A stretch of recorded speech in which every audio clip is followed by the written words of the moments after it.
Welcome to The Ride.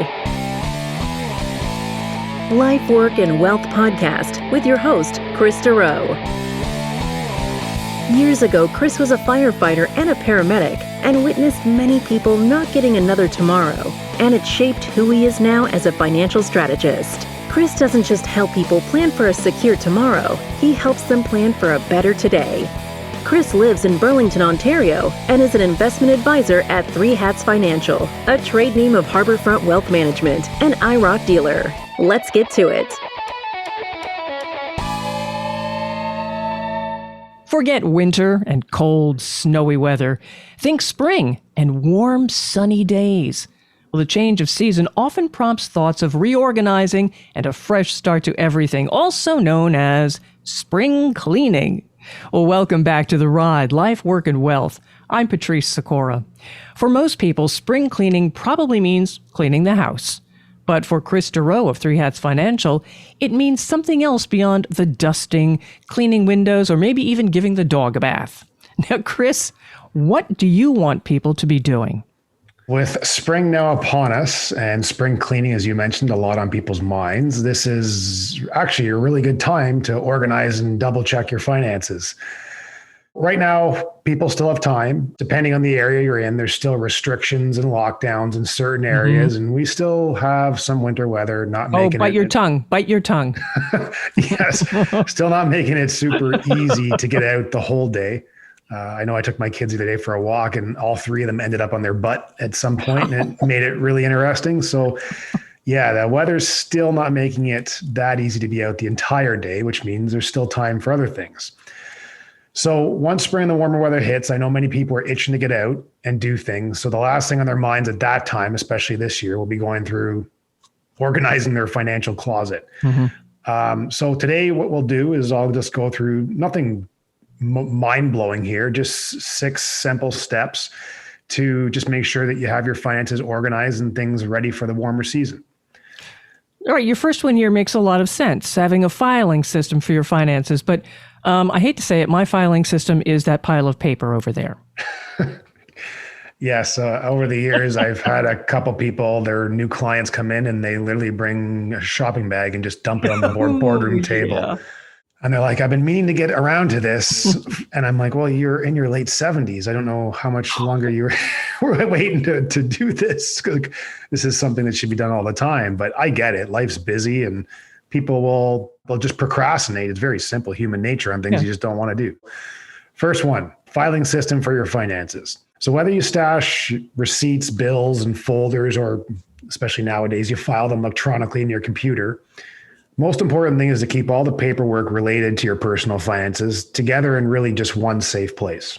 Gather your credit card statements, phone, utility, insurance, mortgage, car loans, all that stuff that you're required to make a monthly or yearly payment on, and just organize them in whatever way works for you. Because it is important that you have a summary of all your finances in kind of one area that you can view or snapshot. So most people have multiple credit cards, bank accounts, investments, insurance policies, etc. The more moving parts, the easier it is for all this stuff to get more confusing on what you actually have at the end of the day. That's why having this filing system, whether it's physical or on your computer, is extremely important. Once you have everything organized and summarized, you need to figure out cash flow. And if you've been listening to my podcast, I mentioned the word cash flow a ton, because it doesn't matter if you have next to no money or a ton of money. It is just really important to make sure you have an idea of what that is. So I've mentioned in previous podcasts how important all this is with the cash flow.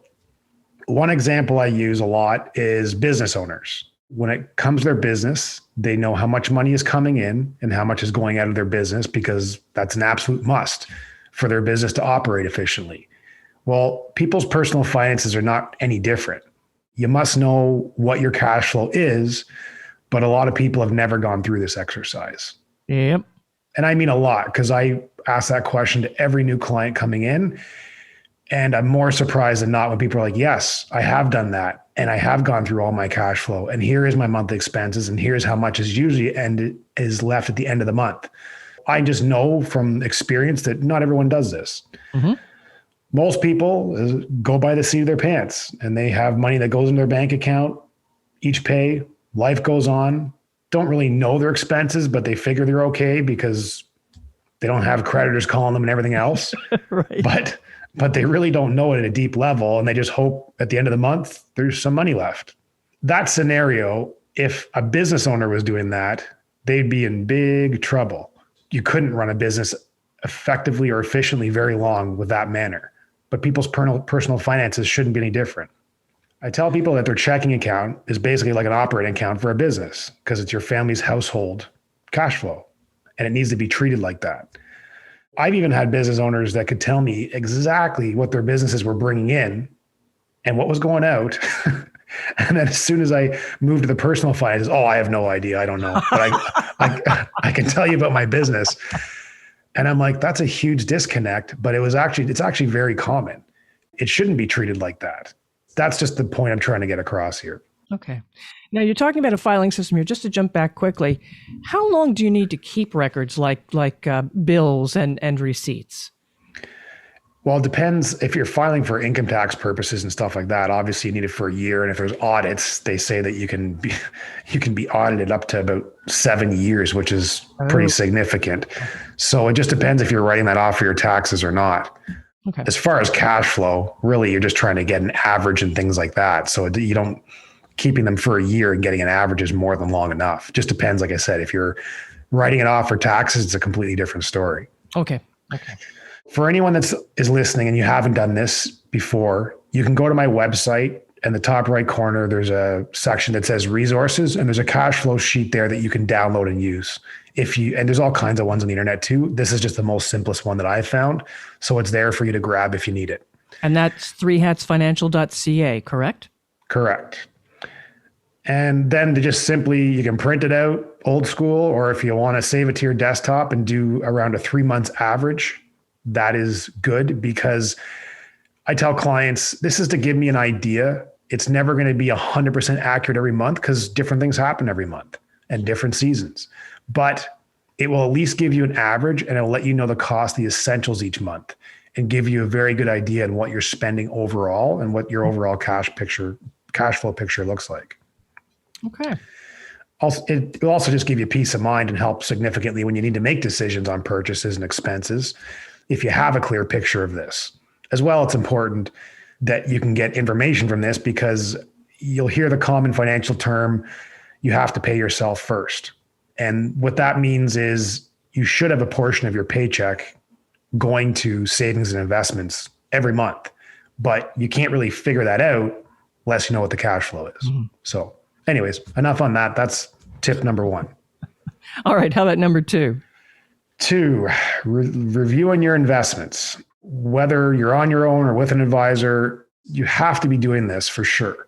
If you have an advisor, they're going to most likely be contacting you in regards to this, but it is important that you need to be knowing what's going on with your investments.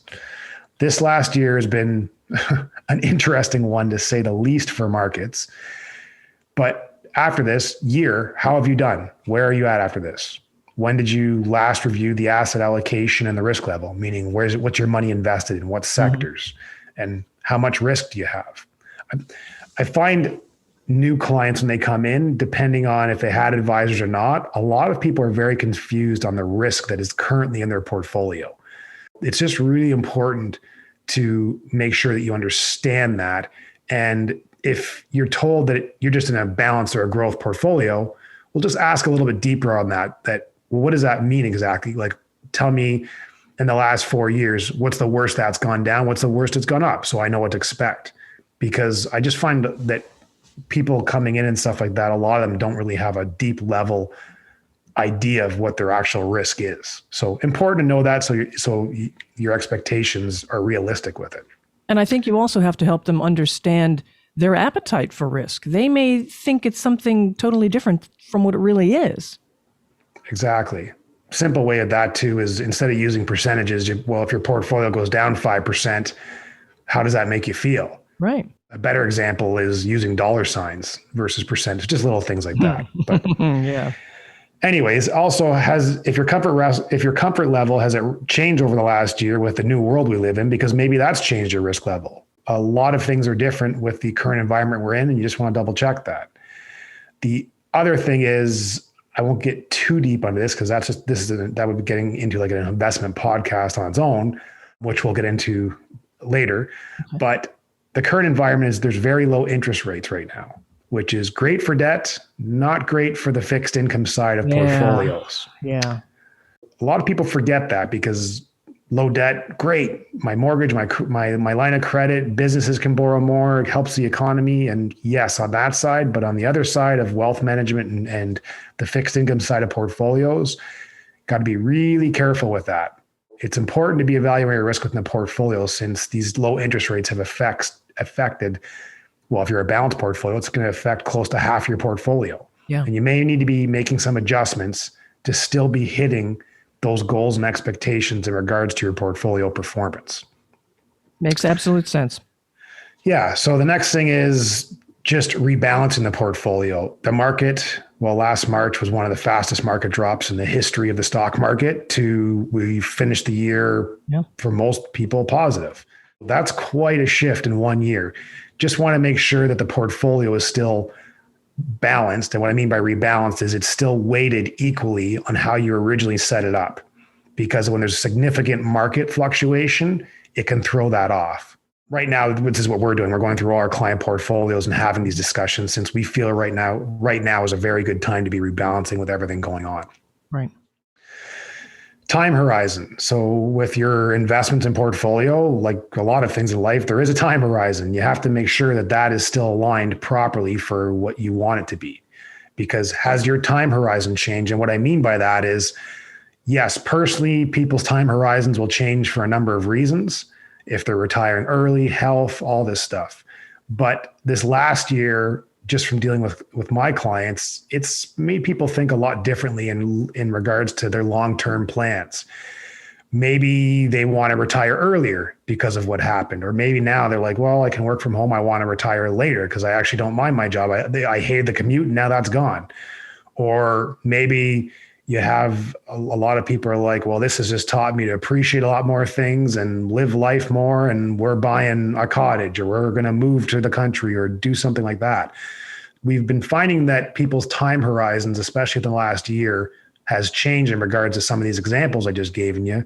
You want to make sure that your portfolio is aligned with that. And that if you have an advisor, that your advisor is very well in tune to that, because that makes a big difference. Quick question here, Kris. That's a really important point that you made, that this past year, what's important to them has changed a lot in many cases. Have you noticed any specific changes within age groups? Are younger people thinking, wow, I need more time with family? And older folks thinking, wow, maybe I can work a little bit longer? Has there been anything that stands out for you? Yeah. A couple clients were like, are you kidding me that I just retired 18 months ago because I hated the cubicle, I hated who I sat beside, I hated the commute. And now I'm locked in my house with nothing to do. And I could have been working and making my same salary from my home. That has been like, yeah, that is unfortunate. Like whoever would have guessed, right? Right. So that's a few comments.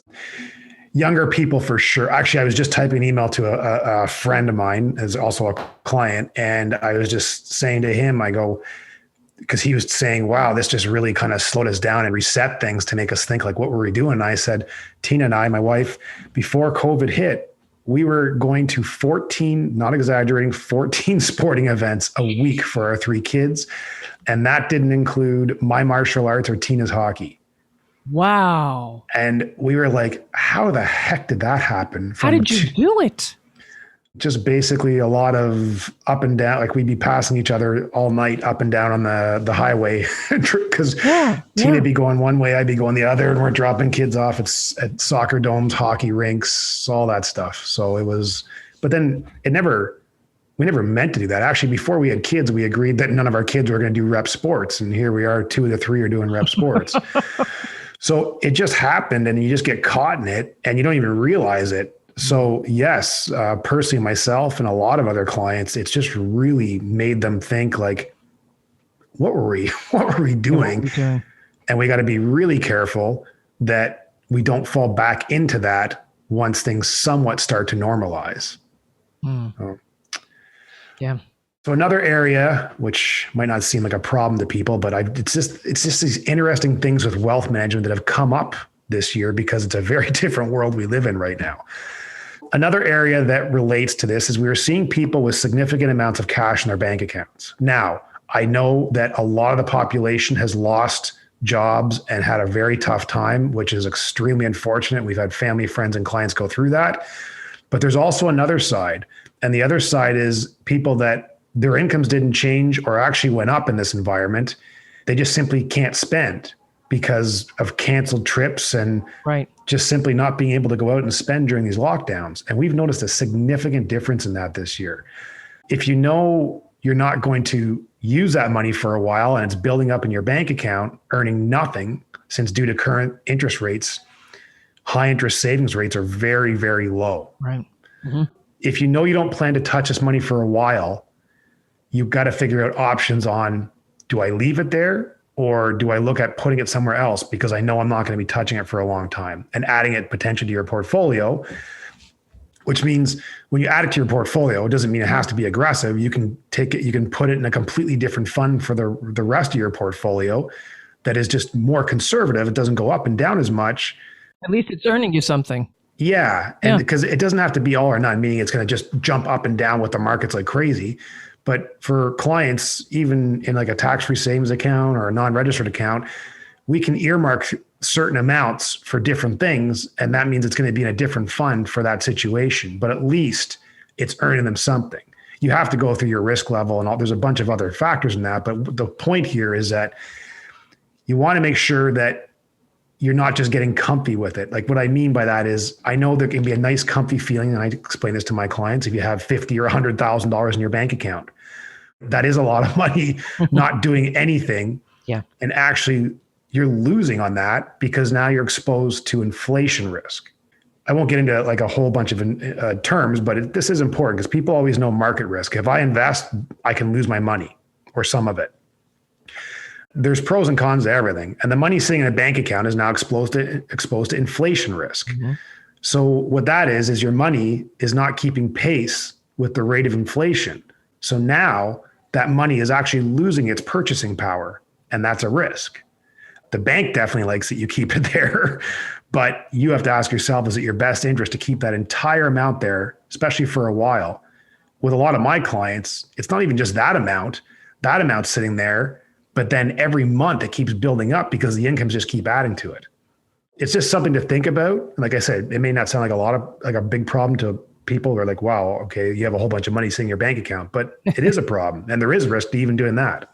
Yeah. And you also have to decide, as you were saying, if you're not going to, how long will you not be touching this? Will it be a long time? Will it be a medium length time? Do you need it there for a down payment on something? Yeah, you got to look at everything. Yeah, exactly. It's just something because we see that all the time where people just makes them feel nice and warm and comfy and it just sits there and keeps staying there and growing because the income coming in. And before they know it, that's a lot of money sitting there year after year, not doing anything. But it could be growing even more. Move along here. So number 3 is reviewing your insurance, which sounds like a fantastic, fun idea that's going to on a Saturday night.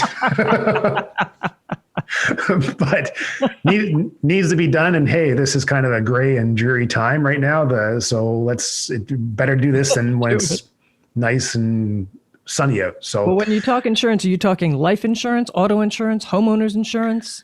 Really everything. Health and life insurance requirements, those just evolve as you get older.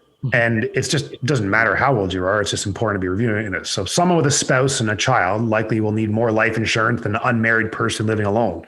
But there can be different requirements. Well, there is different requirements there. You just have to evaluate that.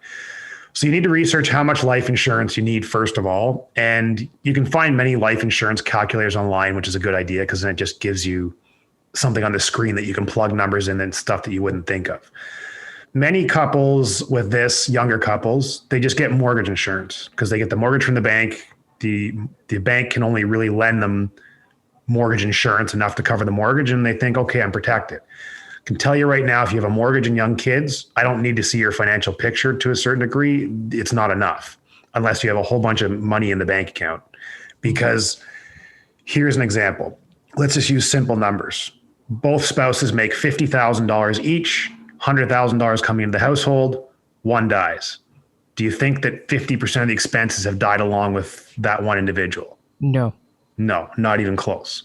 That's where you got to have to figure out how much life insurance you need. Because for our clients, when they have young children, we go through an exercise to say, this covers your debts. Now, if one of you passed away, simple things. Are you going to stay in the same home? And are your expenses going to stay relatively similar? And most of them are like, yeah, the last thing I would do is move my kids out of the school and home and everything they know. So then now you need to supplement that income, or a portion of that income that's gone. Right. It's just those things that people don't think about, and they think that as long as the mortgage covers covered, they're good. Other things is, if you already have life insurance, majority of young couples will have that in term life insurance, which just means that eventually that insurance expires, and that is what they should have, because there's two types of insurance. I'm not going to get too deep, but there's term insurance and permanent. If you're young, you want a whole bunch of term insurance because it's cheap. What that means is that term will eventually expire. On average, it's either a 10-year or 20-year term. The crazy thing is, it's actually scary how fast I put those policies into place. And you're like, that has been 10 years. Are you kidding me? Like, yeah. Oh my goodness. it just blows my mind. With that, you don't want to wait till the last month that it expires to start figuring out options, because a lot of times people will still need insurance. Doesn't mean they need as much, but they still definitely have a need. So you want to figure that out well in advance before the expiry date, since you don't want to have to take an automatic renewal once the original term ends. An automatic renewal is when you take term insurance. Majority of the big insurance companies is your insurance can continue after that, but the rates just go through the roof. Like for a 10-year term, it more than doubles. And this is going to sound ridiculous, but this is how it is after a 20-year term. I was looking at two 35-year-olds the other day, and they're $66 a month term 20. After 20 years, if they just took the automatic renewal, went up to over 800. What? 66 to 800? Yeah, because the thing is, first of all, 20 years is a long time. But if you look at the back of your policy, you'll see that. And it's the insurance companies know the only people that will do that or take that is the ones that can't necessarily qualify medically. Good news, you can still get the insurance, but nobody takes that if you can qualify. And the point I'm trying to get across here is that you want to just make sure that you have your insurance in place, and that you know that well in advance before it expires what you're doing and what options are available. Mm-hmm. Also keeping in mind that if you have life insurance with your employer, that if you ever switch jobs or retire, that's going to end. So that's the life insurance tip. Critical illness, which we actually just recently did a podcast on. If you're not aware how important that is, definitely I would recommend go taking a listen to that. And then there's disability coverage. It's a good idea as well to review those coverages, because they will end as well. And another thing is to make sure that your life insurance, critical illness insurance, and disability insurance are all stored in a safe area. It's usually best to have them in the same location as a will. Good to make sure that your loved ones or the executor of your will knows the location of these documents. Auto and home. This is something you should be reviewing as well. I don't do auto and home insurance, so you can have a broker go in a much deeper level than this to me, but I just have 5 tips on this that you should be checking. Is first of all, measure how much coverage you actually need. Inspect what is covered. Most people aren't aware of what their policies do and do not cover until they unfortunately file a claim. Like years ago in my area, there was a bunch of damage by floods. And there's a lot of people online and stories we were hearing about a lot of people unfortunately getting surprised they were not covered for as much as they would have thought for the flood damage. So it's best to figure that out, obviously, before you need it. 3, recheck the deductible. My preference with the deductible is I usually go with the highest amount that I can afford, just to keep the monthly premium down is my preference. So you just want to make sure that 4, don't just accept premium increases each year. This is important. Compare what you paid last year. And if it went up, make sure to call and ask why. Knowing whether the increase resulted from a change in like your risk profile from you personally, or from a broad-based increase in the marketplace, well, knowing that can kind of help you negotiate and also comparison shop, which you should do at every renewal, or at least every couple of years, just for peace of mind. It's also good to make sure that if you've changed things, such as like adding a security system to your house, or snow tires in your cars, or now more people are working from home, so they drive less, but they never contacted their insurance company to let them know that. Well, all of that will decrease your premium. You just want to make sure that you're updating them on that as well. Good points. Yes. 4, you already touched on this, Patrice. So you had said, Reading ahead. Yes. yeah, reviewing and updating your will and power of attorney. Obviously, disclaimer here, I'm not a lawyer. I'm not giving legal advice. But for any legal advice, you need to speak to your lawyer. You guys know I've mentioned this before because I actually did a podcast on wills and why you need them. Everyone should have a will. It's not just for the rich. In my career, I've come across a lot of people, even later and much later in life, and they still don't have a will, as well as even people like in high-risk jobs such as police and firefighters with no will. So it's really important to get these documents in place because basically if you don't, your estate will not really go where, well, it won't go where you want to go. And if you have children, it's a no-brainer because you're basically leaving it up to the courts to pick the guardian of your children. Now, it doesn't mean they're going to pick your neighbor Bob, but they're going to pick someone from just basically a chart they have within your family. You want to obviously make sure that you have this organized. And as well, trust me from experience when I say, if you have a will, you will save your loved ones a ton of time and grief. Since I've had many experiences of clients of mine dealing with their parents. Oh, boy. Over the years, I see many people procrastinate on getting this done for many reasons. But nowadays, it's much easier to get this done. So people shouldn't be dragging their feet on this. Why it's easier to get this done is that many lawyers now are working virtually. So you don't have to go back and forth to the law office like you did before. You can literally do it from your living room. Basically, as I mentioned, go back, listen to my podcast if you want to get some fear instilled upon you and a kick in the butt to get this done, because so many people procrastinate on this. A retired lawyer told me a while ago, he said one of the best parts of his career was as not the personal injury or the real estate or any of that stuff. He said it was seeing the relief on couples' faces when they had signed everything and done the will. Yeah. And I've seen that, like in meetings, I've seen the same thing. And when couples smile and I ask them and say, okay, we're going down the check sheet. And I say, is the will done? They're like, yes. I'm like, perfect. And I've even high-fived some of them over the table. Yep. Of course, that was pre-COVID, but I guess I can high-five the Zoom screen now. But okay, moving along. But too, it's not just their relief. Think of the relief of their families. Oh, that's huge. That's what people should understand too. As you were saying, it's the executor of the estate who's going to say, wow, thank God they did this. I know what I have to do. Yeah, I have had some people call the office, clients of mine, or people are not clients, but they are, it's an insurance policy that was passed along. I did as a client that I never even met, just from years of these orphan policies, and the person's losing their mind, not at us on the phone, but they're like, I can't believe that, and this person's deceased that they're doing the estate for. And they're like, I can't believe that he left this mess to me, and like the time, and just people furious. So it is important to get it done for sure. 5, reviewing your credit scores for errors. This is important. A lot of people don't think of this, but credit bureaus, they make mistakes all the time. I remember seeing a stat a while ago that it was like 18% of Canadians that checked their score have found errors. And actually me being one a long time ago, I found one on my own. And it was actually really easy to get. I went through Equifax. It was really easy just to get them to remove it, but that was on there. And I'm like, it had nothing to do with me. And after they went through and investigate, they're like, yeah, and pulled it off. Now, how do you do this? How do you review your credit score? Yeah. So there's 2 national credit bureaus in Canada, Equifax and TransUnion. And when you check your credit scores, this should be done at least once a year. Doesn't hurt to check it. Some people are like, well, wait a sec. If I check it, is that going to make it go down? No, that's for, people get confused with this. That's for if you're getting approved for a mortgage or a loan, that if a creditor is coming in and checking it, it just will just decrease it a bit, or it's not much, but you checking it yourself does not do anything.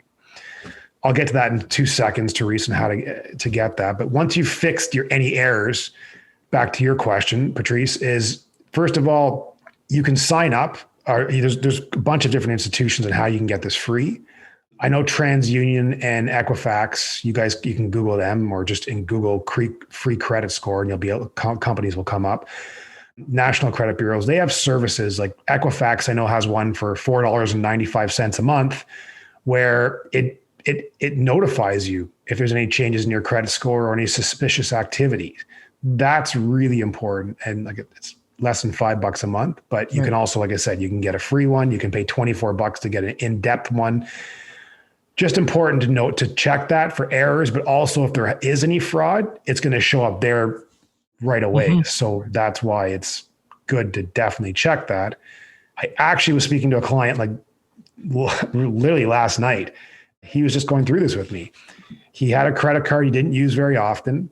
He went to go use it and it was denied. And he's like, that's weird. Like, don't know why this is denied, but went to go check it. And then after that, he realized, wow, someone has completely put that credit card in his name.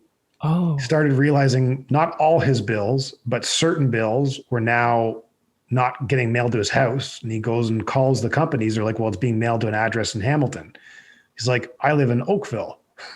So then that was a big deal. And then he going through all this, someone had stolen his identity to the point where even with the credit bureaus, he was like trying to justify that he was the real person because they had gotten in so deep. They know what to do, right? Like the pros, they just get in and change everything. Oh, dear God. He just said how uncomfortable it was trying to prove to these people that, hey, this is me. That's 2 clients have had this happen to in the last 12 months. And both of them have told me that it was absolutely consumed them for months to try and get everything straightened out. I remember the one client when this happened, I had seen her, the other one, and she looked exhausted with how much, like, she just looked exhausted. She goes, this has just consumed me. And she goes, I don't have time for this. I own my own business. Like, but yeah, they had gotten in so deep. They had changed everything on her. The funny thing is the other day we were doing a review. Patrice knows I can be a little blunt sometimes. And she reminded me that I said how exhausted she looked. And I was like, oh, okay. I go, but now you look pretty. You're totally back to normal. Hopefully if she's listening, she looks very pretty right now. Quickly, I'll touch, if you're not familiar with the numbers in a credit score, in Canada, the credit score ranges between 300 and 900. Excellent is between 740 to 900. Anything below 575, you've got some work to do. And the easiest way to fix credit scores is just making sure you're paying stuff on time. There's a couple other things, but the biggest one is just make sure you're not missing payments and paying on time. And generally, if your rate's above 690, the borrowers that you ever need to use and stuff like that, they're going to give you good lending rates in that. So 690 is kind of what you want to aim for. Okay. I think you should do a podcast on that, by the way. Yeah, I should I could go pretty deep in that. It's such a simple thing that people forget all the time. Well, listeners, listen, pay attention, subscribe to this podcast. So when the next one comes out, we're talking about this, you will be aware of it. You know what the funny thing is with credit score is when I ask that to anyone, what's your credit score? Oh, I have no idea. It's good though. Well, when's the last time you checked it? Well, I haven't, but it's good. I get that. I get it all the time where people just assume that it's good. And when they find out when it's not good? When they go and check. Yeah, right. Well, right before they have to apply for something, and now it's too late to change it. Okay, we're almost done here. So the last tip is planning your summer. And this tip I like the best. Not really a financial tip, but I'm going to throw it in there. We are now a year into this pandemic, and people are, myself as well, getting very antsy to get back outside. The most important tip is getting out this spring and summer and enjoying yourself. Not, like I said, not exactly a financial tip, but nevertheless, it's an important one during these times. It's very important. Yeah, especially this year, because winter months in Canada can be long with COVID. They can be long without COVID and lockdowns. And this winter has definitely felt like a long one with everything going on with the virus. So it's important for people to get out and enjoy. But the thing is, since this is different times, we have to plan for that. And what I mean by that is summer plans need to be figured out ASAP, because here's a couple examples. So on the radio the other day, I just heard that campsite reservations are up over 100% compared to last year. Planning to rent a campsite, cottage, or RV, like you have to get on that ASAP. Even things like if you're planning to rent or buy a boat or any recreational vehicle, like you need a deposit down now, because these places are extremely low on stock, and you have to put a deposit down even to get your name on a list to even hope that you can get a boat, Sea-Doo, or any motorcycle, anything like that, if that's something that you're into. Don't wait till the end of May or beginning of June to start figuring this out, because it's going to be, unfortunately, this summer, it'll be way too late with the current circumstances. And I'll tell you right now, I'm in New Jersey, in the States. And of course, we've got the Jersey Shore. And you want to talk about an inability to find anything available to rent now? It is too late. I've got something way down in Cape May for my family, but it's way too late now to be looking. Yeah, it's crazy how far in advance you have to pre-plan now for like literally everything. But anyways, Patrice, that's it. 6 tips for financial spring cleaning. So as always, if anyone has any questions in regards to this, you guys can contact me through my website, 3hatsfinancial.ca. All right, that again, it's 3hatsfinancial.ca. And Kris, I loved every one of these ideas. Along with contacting Kris Dureau through his website, make sure, as I mentioned before, you subscribe to this podcast, The Ride, Life, Work, and Wealth. That way you will know when new episodes are ready for you. I'm Patrice Sikora, and let's talk again later. Thank you for listening to The Ride, Life, Work, and Wealth podcast. Click the subscribe button below to be notified when new episodes become available. All comments are of a general nature and should not be relied upon as individual advice. The views and opinions expressed in this commentary may not necessarily reflect those of Harborfront Wealth Management.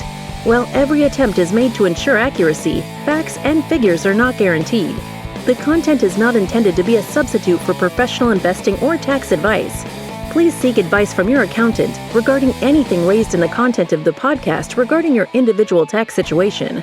Always seek the advice of your financial advisor or other qualified financial service provider with any questions you may have regarding your investment planning.